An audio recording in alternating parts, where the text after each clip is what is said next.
Selamat hari baik. Selamat datang di channel YouTube Fajar Rizky Widiatmoko. Sebelum menonton video, silahkan subscribe, komen, dan like video ini. Selamat belajar. Jangan lupa di sela-sela video ada kuis dan tugas. Semangat guys!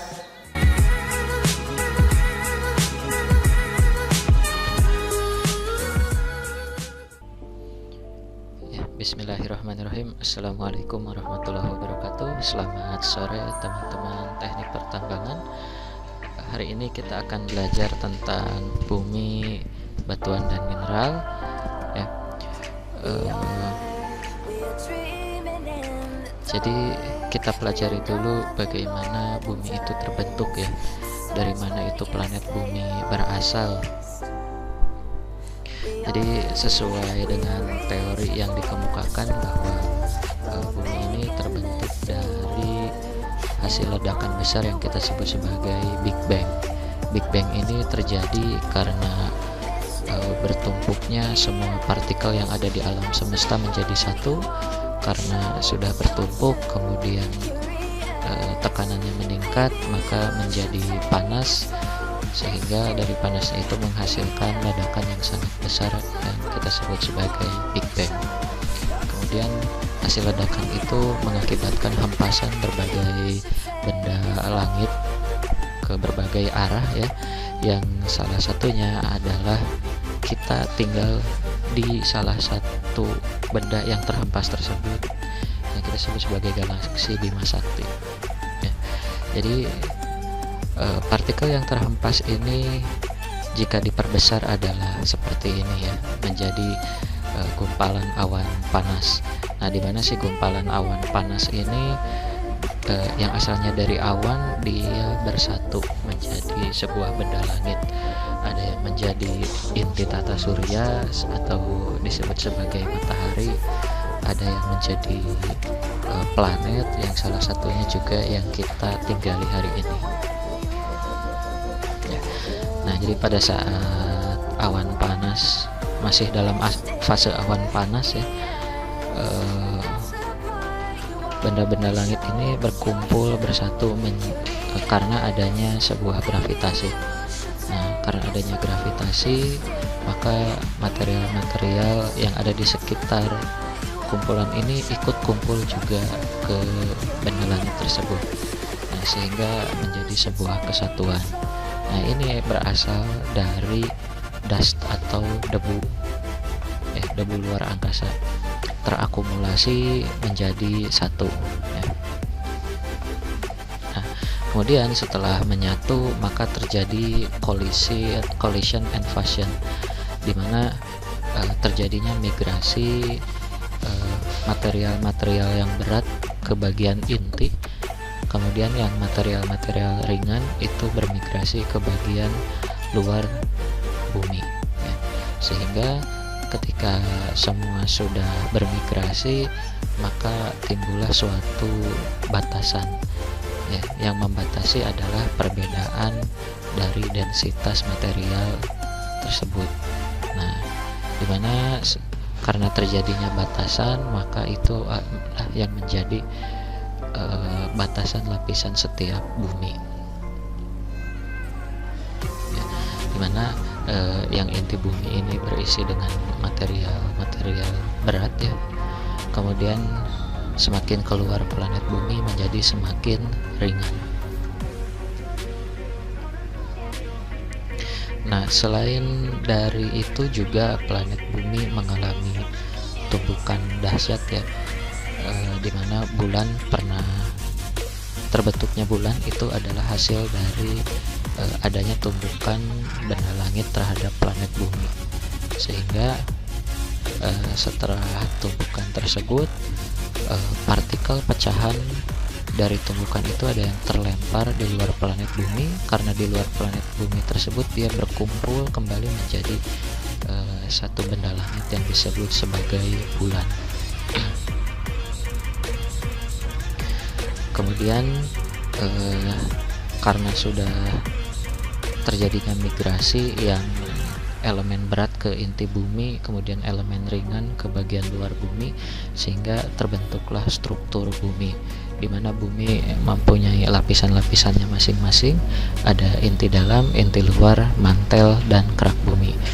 Nah, inti bagian dalam itu isinya adalah besi dan nikel bersamaan dengan elemen logam jarang lainnya.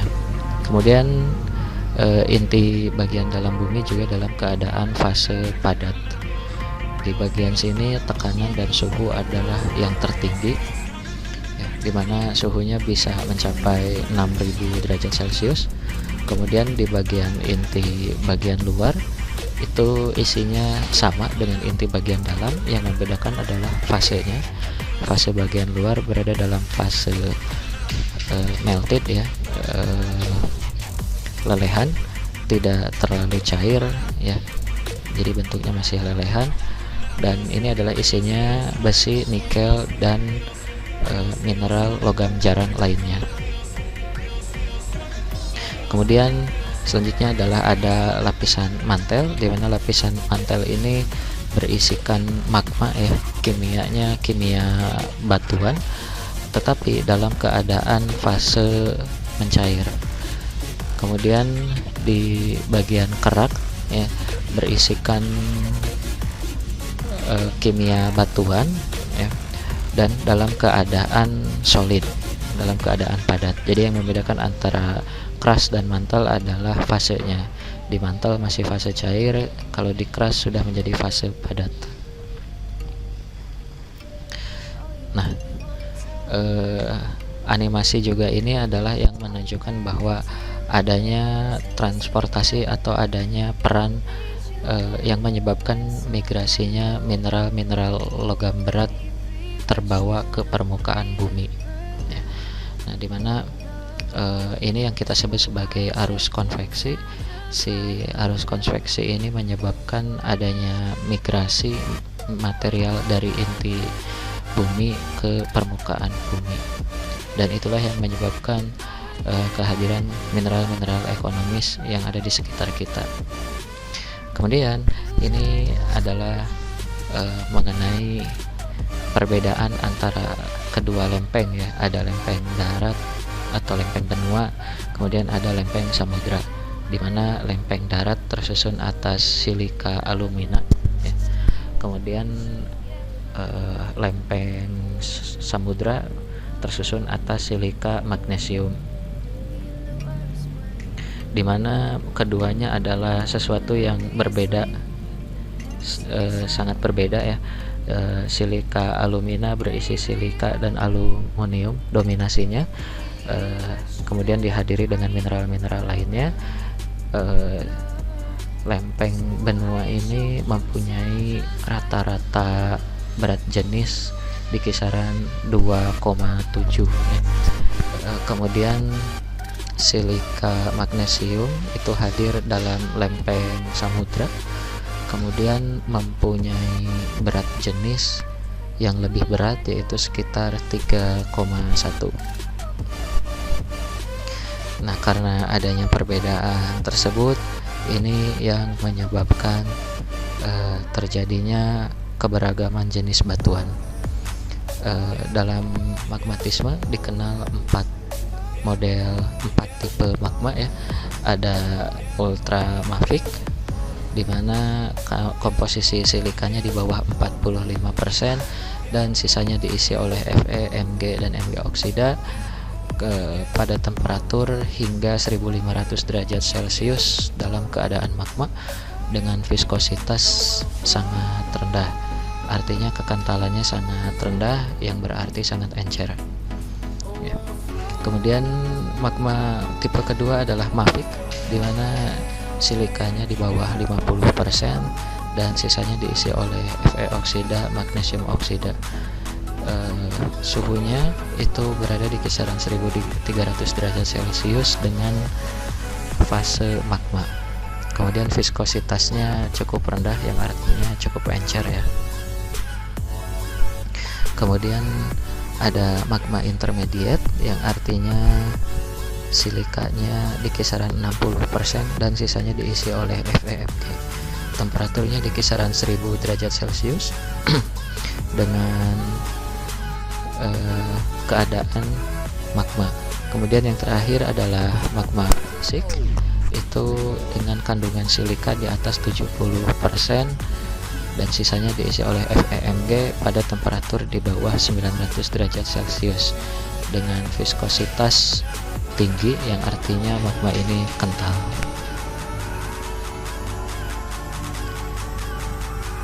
Kemudian mengenai kimia dan mineral, ini adalah keduanya saling berhubungan.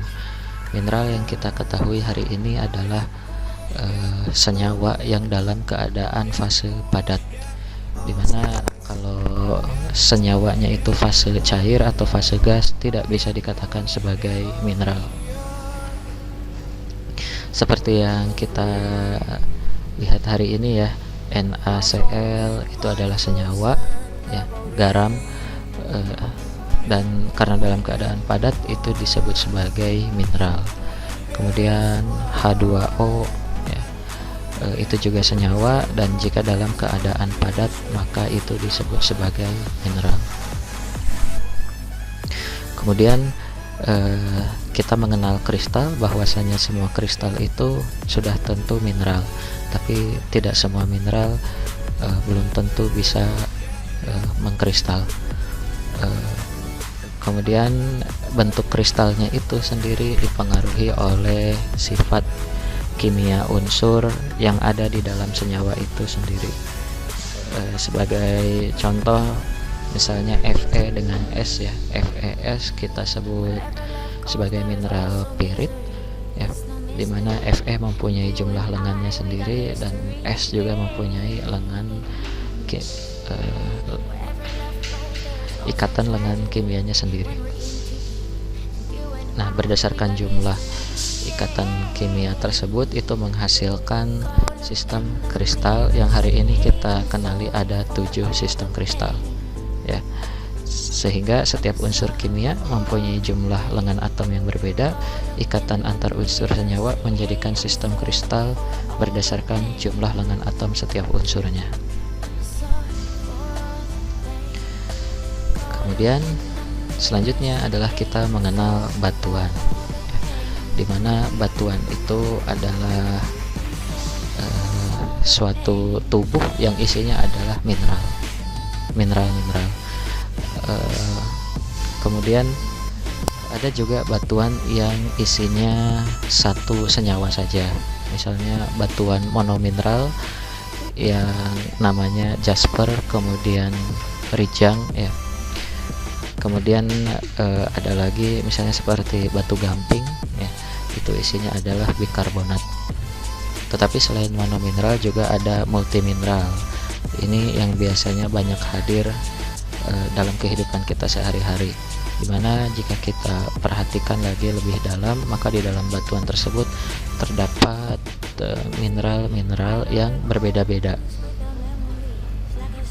Kemudian pada dasarnya dalam ilmu petrologi ini teman-teman harus bisa membedakan batuan, kemudian teman-teman harus bisa memperkirakan bagaimana batuan ini terbentuk, karena setiap batuan yang ada di bumi ini mempunyai mineral yang mungkin tidak sama. Kemudian tidak semua mineral juga mungkin hadir di semua batuan.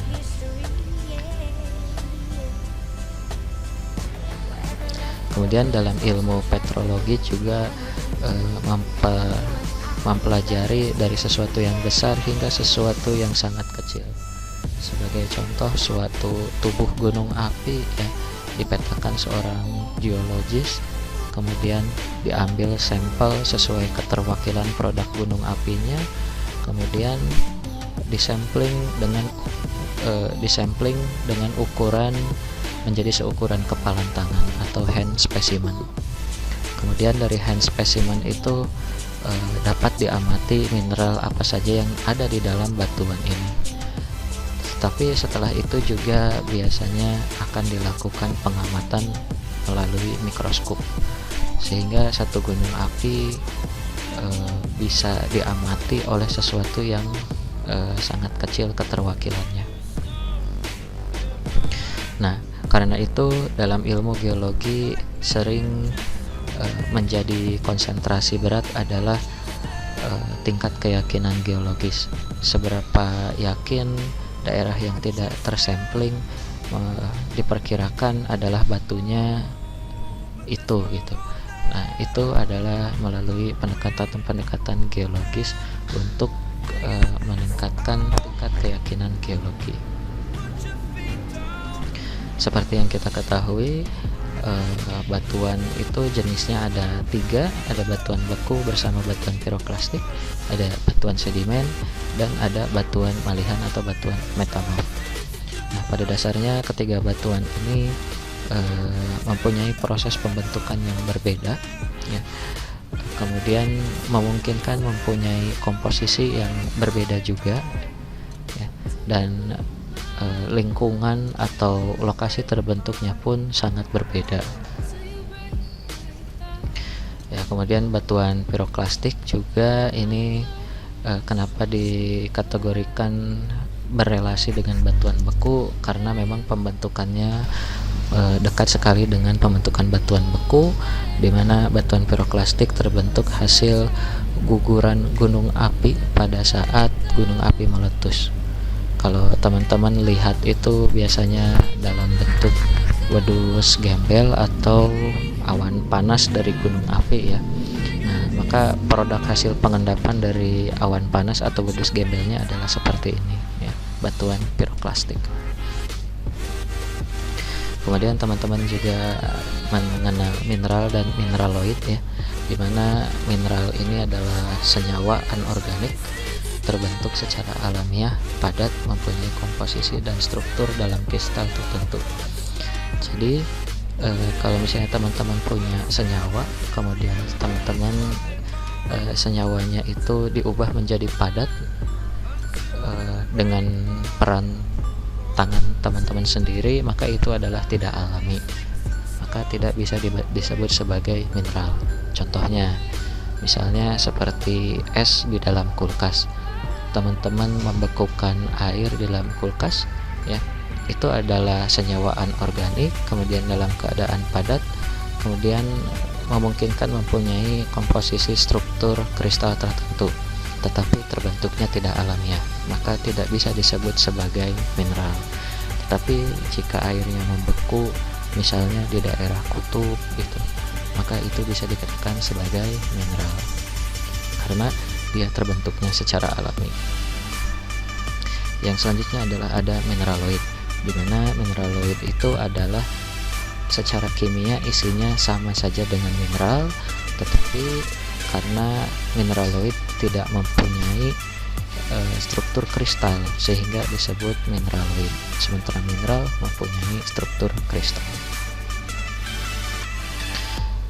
Jadi kenapa hadir mineraloid dan kenapa hadir mineral adalah dari peran serta waktu, di mana pada dasarnya mineral ini terbentuk dari magma. Jika magmanya membeku terlalu cepat, maka magma tersebut tidak sempat membentuk struktur mineral atau struktur kristal, sehingga mengakibatkan terbentuknya mineraloid. Sementara untuk mineral, pada saat pembekuan magma suhunya turun tidak terlalu cepat, sehingga magma tersebut mempunyai waktu untuk membentuk mineral yang mempunyai struktur kristal. Kemudian dalam mineralogi teman-teman mengidentifikasi mineral, ya. Dalam praktikumnya biasanya mendeskripsi bentuk kristalnya apa, kemudian bidang belahnya, kemudian kekerasannya, kemudian ada warnanya juga apa, goresnya apa, kilapnya apa, kemudian sifat optiknya seperti apa. Nah, kita akan bahas. Nah, ini adalah beberapa bentuk kristal yang hadir dalam ilmu mineralogi, tetapi sebenarnya masih ada banyak lagi. Bentuk kristal ini sangat dipengaruhi oleh karakteristik unsur yang ada di dalam senyawa mineral tersebut. Seperti yang kita kenal, 1 dari 7 bentuk kristal adalah kubik atau isometrik, di mana kristal ini mempunyai bentuk teratur dan tetap. Ketiga sumbunya sama panjang dan ketiga sumbu tersebut saling tegak lurus. Contoh mineralnya ada intan, ya, ada spinel, ada pirit, ada galena, ya. Kemudian ada lagi bentuk kristal tetragonal, di mana ketiga sumbu saling tegak lurus dan dua sumbu sama panjang, sedangkan satu sumbunya lebih panjang atau lebih pendek. Jadi maksudnya adalah ini adalah sumbu X, ini adalah sumbu Y, ini adalah sumbu Z, di mana sumbu X dan Y-nya adalah sama panjang, sementara sumbu Z-nya adalah tidak sama, bisa jadi lebih panjang, bisa jadi lebih pendek. Contoh mineralnya adalah wulfenite dan autunite. Kemudian ada lagi bentuk kristal heksagonal, ya, mempunyai 4 sumbu, ketiga sumbu sama panjang, terletak satu bidang datar dan membentuk sudut 60 derajat. Sumbu keempat tegak lurus terhadap sumbu lainnya dan dapat lebih panjang atau lebih pendek. Maksudnya adalah 3 sumbu dalam satu bidang datar, maksudnya ini ya. Kemudian karena namanya heksa artinya 6, ini adalah membentuk bidang segi 6, di mana sudutnya itu masing-masing mempunyai 60 derajat. Sementara sumbu vertikalnya itu tegak lurus terhadap bidang horizontalnya, dan panjangnya bisa jadi lebih panjang atau lebih pendek dari sumbu datarnya. Contoh mineralnya ada beryl, kemudian ada henksite. Kemudian ada lagi sistem kristal ortorhombik, di mana ketiga sumbu saling tegak lurus tetapi berbeda panjangnya. Artinya adalah sumbu X, Y, dan Z panjangnya tidak sama, tetapi masing-masing itu tegak lurus. Kemudian ada lagi sistem kristal monocline, di mana sistem kristal ini mempunyai 3 sumbu yang berbeda-beda panjangnya. 2 diantaranya bersilangan membentuk sudut miring. Kemudian sumbu ketiganya tegak lurus terhadap 2 sumbu lainnya. Artinya adalah si sumbu X dan si sumbu Y-nya itu tidak tegak lurus, ya, tidak tegak lurus. Kalau yang sebelum-sebelumnya itu adalah persegi, tetapi untuk monocline adalah bentuk jajar ganjang. Kemudian sumbu tegaknya itu adalah ini ya, sumbu vertikal tetap tegak lurus terhadap sumbu X dan Y. Kemudian ada bentuk kristal tricline, ya. Sistem kristal tricline itu yaitu sumbunya masing-masing panjangnya berbeda. Sumbu X, sumbu Y, sumbu Z-nya panjangnya berbeda-beda, dan ketiganya membentuk sudut miring. Maksudnya adalah sudut di antara ketiga sumbu ini adalah tidak 90 derajat.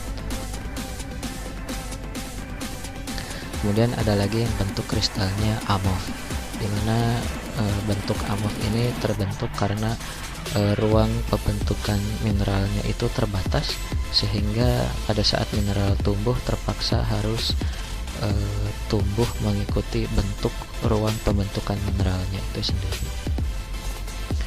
Kemudian ada yang namanya bidang belah, ya.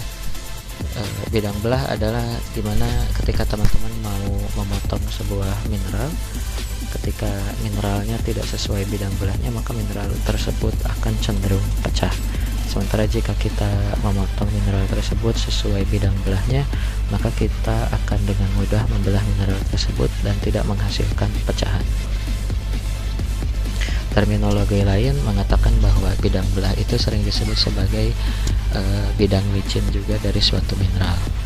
Oke, lebih mudahnya bisa lihat ini ya.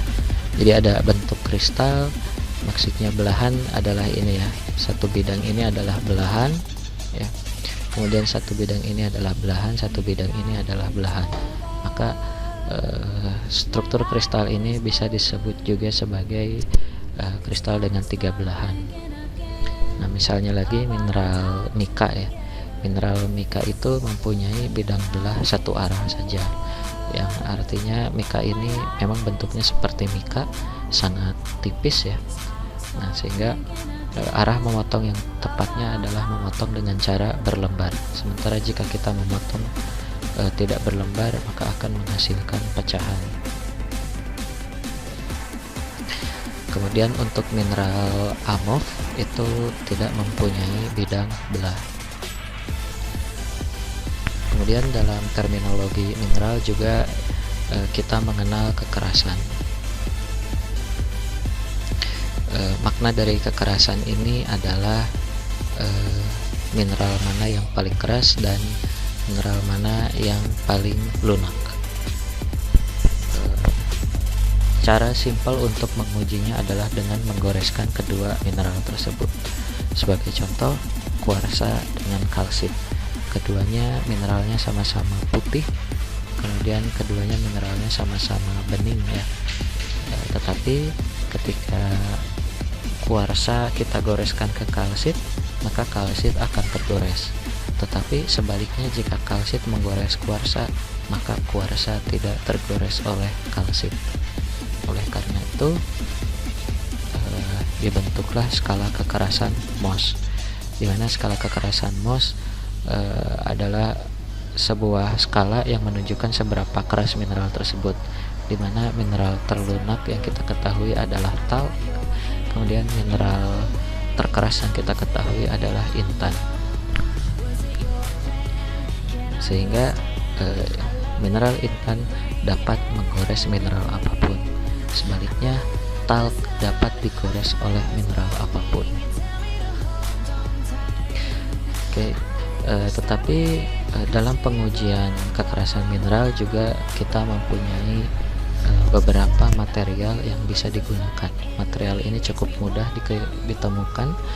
Yang pertama adalah kuku kuku tangan kita itu mempunyai kekerasan 2,2, yang artinya kuku kita dapat menggores talc dan gipsum. Kemudian ada copper penny atau logam tembaga ya, dimana tembaga ini dapat menggores kalsit, gipsum, talc, tetapi tembaga tidak bisa menggores fluoride. Kemudian ada lagi paku ya. Paku mempunyai kekerasan 5, sehingga dia bisa digunakan untuk menggores fluorid, kalsit, gipsum, dan talc. Kemudian ada lagi gelas, di mana gelas dapat menggores apatit, fluorid, kalsit, gipsum, talc karena mempunyai kekerasan 5,5. Kemudian ada lagi strict plate, artinya adalah keramik ya. Keramik yang bagian depannya itu yang halus, kemudian yang bagian belakangnya adalah yang kasar. Nah, keramik bagian belakang itulah yang kita sebut sebagai strict plate, itu mempunyai kekerasan 7, sehingga bisa menggores ortoklas, apatit, fluoride, kalsit, gipsum, dan talc. Kemudian untuk di atas 7 hingga 10 ada material pengujian lainnya yang biasanya itu dibuat dan jarang kita temukan, seperti halnya pen scriber. Kita harus membeli dulu untuk mempunyai pen scriber dengan uji kekerasan misalnya di atas 7.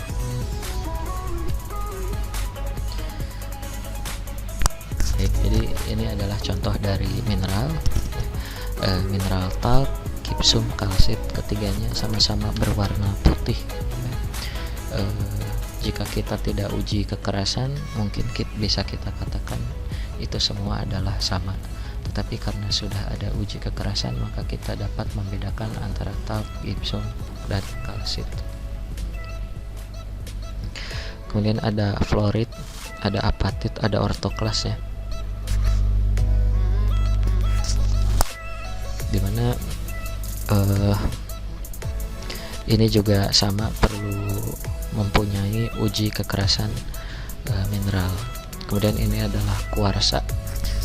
di kekerasan 7, dan di kekerasan 8 ada topaz. Kemudian di kekerasan 9 ada korundum. Korundum juga banyak macamnya ya. Untuk warna biru namanya safir, warna merah namanya ruby misalnya ya. Kemudian warna coklat namanya garnet misalnya. Kemudian nama kekerasan nomor 10 itu adalah intan, di mana mineral ini dapat menggores semua mineral.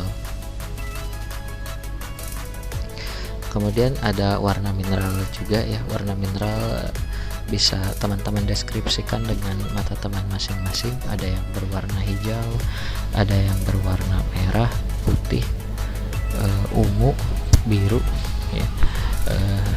Kemunculan warna pada mineral sendiri itu diakibatkan dari proses reduksi, oksidasi dan reduksi ya, dimana keduanya mengakibatkan mineral menghasilkan warna. Contoh sederhananya misalnya uang logam yang warna kuning, jika sudah karatan maka warna karatnya hijau. Nah, itu adalah hasil dari oksidasi tembaga. Atau contoh lainnya besi ya, besi yang mengalami oksidasi maka akan berwarna merah, atau yang kita sebut sebagai berkarat. Nah, itu adalah proses dari oksidasi. Jadi proses oksidasi dan reduksi pada mineral itulah yang mengakibatkan terjadinya perubahan warna pada mineral. Kemudian dalam deskripsi mineral juga kita mengenal kilap ya. Kilap pada setiap mineral itu berbeda, makanya penting untuk dideskripsi. Misalnya untuk mineral logam tentu mempunyai kilap logam. Untuk mineral lainnya misalnya ada kilap lilin, kilap yang seperti berminyak ya, berlemak. Kemudian ada kilap sutra, kemudian ada kilap kaca ya, kilapnya seperti kaca. Kemudian ada kilapnya seperti tanah, pudar ya, dul. Kemudian ada kilap gumdrop atau kilap gula. Kemudian ada lagi kilap seperti mutiara. Ada lagi kilap seperti resin. Kemudian ada kilap submetalik, dan yang terakhir ada kilap seperti intan. Selain itu juga deskripsi mineral kita harus mendeskripsi dalam bentuk gores, di mana mineral akan digoreskan pada bagian belakang keramik ya, supaya kita bisa mengetahui warna serbuk mineral tersebut. Ini juga menjadi penting dalam mendeskripsi mineral. Sebagai contoh misalnya untuk membedakan antara emas asli dan emas palsu. Artinya emas palsu misalnya emas logam yang dilapisi oleh emas gitu. Nah, untuk mengetahuinya adalah dengan melakukan uji gores, dimana jika emas asli setelah digores akan menghasilkan warna serbuk berwarna kuning keemasan, kuning emas. Tetapi jika misalnya emas itu palsu, maka ketika digores akan menghasilkan warna hitam yang mewakili dari besi. Selain itu juga bisa kita mengetahui untuk membedakan antara batu bara dan arang, di mana arang kita gores berwarna hitam, sementara batu bara memungkinkan jika digores berwarna bening. Selain itu misalnya untuk mengetahui juga apakah ini mineralnya emas atau bukan gitu ya, kita bisa menggoreskan emas yang hasilnya nanti akan berwarna kuning emas. Tapi misalnya pirit kita goreskan itu tetap berwarna hitam karena kimia unsurnya adalah Fe(S) atau besi dan sulfur. Selain itu juga dalam deskripsi mineral kita harus mendeskripsi apakah mineral tersebut tembus pandang atau tidak. Jika mineralnya tembus pandang atau si mineral tersebut kita tempelkan pada kertas yang ada tulisan, jika kita bisa membaca tulisan yang ditutup mineral tersebut, maka itu dikatakan sebagai transparan. Tetapi jika mineral itu kita tempelkan pada sebuah tulisan, kemudian kita tidak bisa melihat tulisannya apa, tetapi jika diberi cahaya, cahaya itu dapat menyala dalam mineral tersebut. Itu artinya mineral tersebut translucent, dapat menerima cahaya, tetapi tidak bisa menembuskan cahaya. Kemudian ada lagi mineral opak ya. Mineral opak ini artinya adalah mineral yang sama sekali tidak bisa menembuskan cahaya. Jadi walaupun kita beri cahaya, maka cahaya itu tidak akan masuk ke dalam mineral tersebut. Contohnya adalah mineral transparan seperti kuarsa ya, kaca. Kemudian ada mika, kemudian intan juga, itu adalah mineral-mineral transparan.